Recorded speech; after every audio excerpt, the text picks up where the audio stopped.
lalu melemparkannya ke tanah.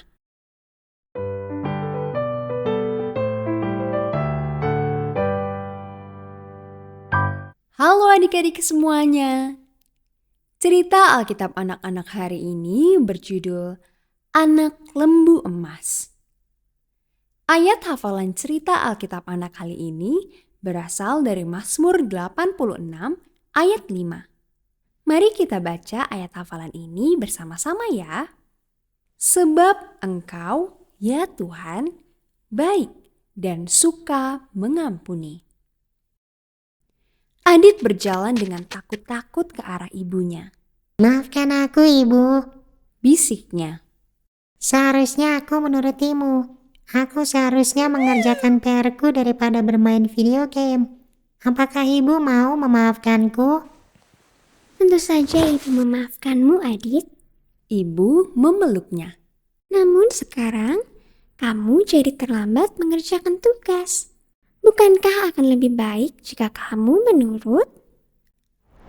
Bangsa Israel tidak menurut pada Tuhan dan itu membuat Tuhan sedih.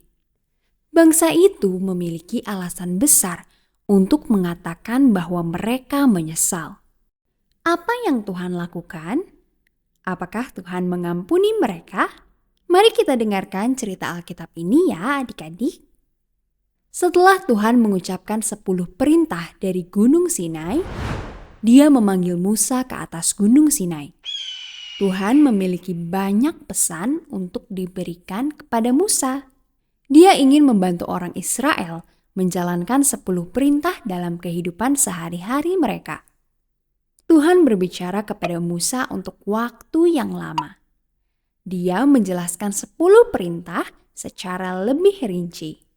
Tuhan menulis 10 perintahnya pada 2 loh batu besar dengan jarinya sendiri loh adik-adik.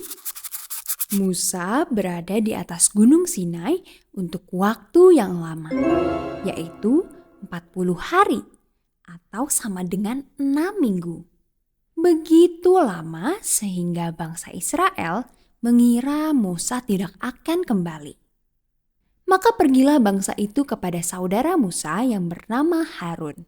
Harun, Kata mereka, Musa sudah lama pergi. Kita tidak tahu di mana dia atau apa yang terjadi padanya. Dia mungkin telah membawa kami keluar dari Mesir, tetapi sekarang dia telah meninggalkan kami. Kami menginginkan dewa-dewa yang dapat kami lihat, seperti dewa-dewa yang dimiliki orang Mesir. Harun tahu apa yang bangsa Israel minta adalah hal yang salah.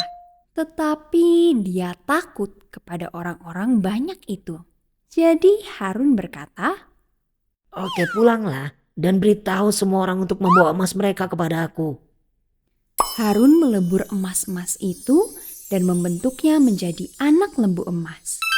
Orang Israel berpesta. Inilah Allah kita, Mereka bersorak. inilah Allah kita yang telah membebaskan kita dari perbudakan. Allah baru kita akan membawa kita ke negeri baru kita. Harun tahu dia telah melakukan kesalahan. Dia tahu bahwa dia dan bangsa itu tidak menaati perintah Tuhan yang kedua. Meskipun demikian, ia berusaha untuk mencegah orang-orang berpaling sepenuhnya dari Tuhan. Dia membangun sebuah mezbah di depan anak lembu emas. Dia memberikan pengumuman kepada bangsa Israel. Besok kita akan mengadakan perayaan bagi Tuhan. Tapi itu hanya memperburuk keadaan. Keesokan harinya orang-orang Israel bangun pagi-pagi. Mereka membawa banyak persembahan untuk dewa baru mereka. Semua orang mulai menari, menyanyi, makan dan minum. Harun berkata, Kita akan mengadakan perayaan bagi Tuhan. tetapi orang-orang Israel malah mengadakan pesta untuk dewa mereka. Musa masih berada di Gunung Sinai berbicara dengan Tuhan. Tiba-tiba Tuhan berkata kepadanya, Cepatlah turun Musa, bangsa Israel telah berbalik dari apa yang telah aku perintahkan. Mereka membuat patung berbentuk anak lembu dan mereka telah mempersembahkan korban serta sujud kepadanya. Musa bergegas turun dari gunung.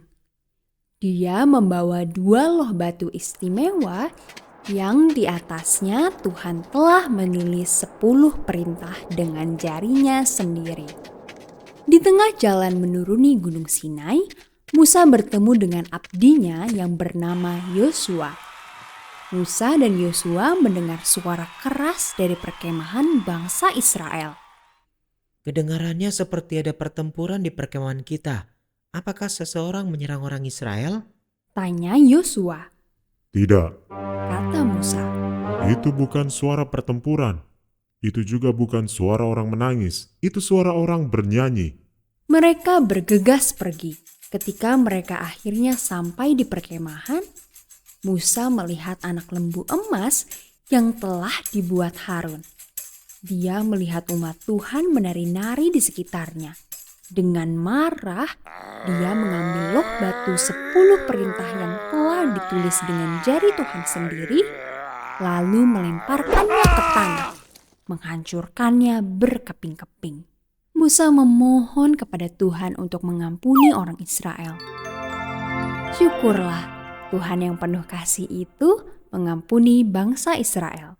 Dia mengasihi mereka, meskipun mereka telah melakukan kesalahan. Sama saja dengan hari ini adik-adik. Jika kita benar-benar menyesal, Tuhan akan mengampuni kita ketika kita berbuat salah. Yang harus kita lakukan hanyalah meminta kepadanya, berdoa meminta ampun kepada Tuhan. Jika kita tetap dekat dengannya, kita juga akan mengetahui kasih dan pengampunannya.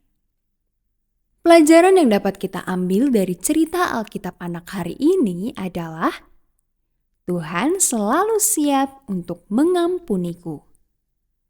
Sampai jumpa di cerita Alkitab anak selanjutnya adik-adik. Tuhan Yesus memberkati.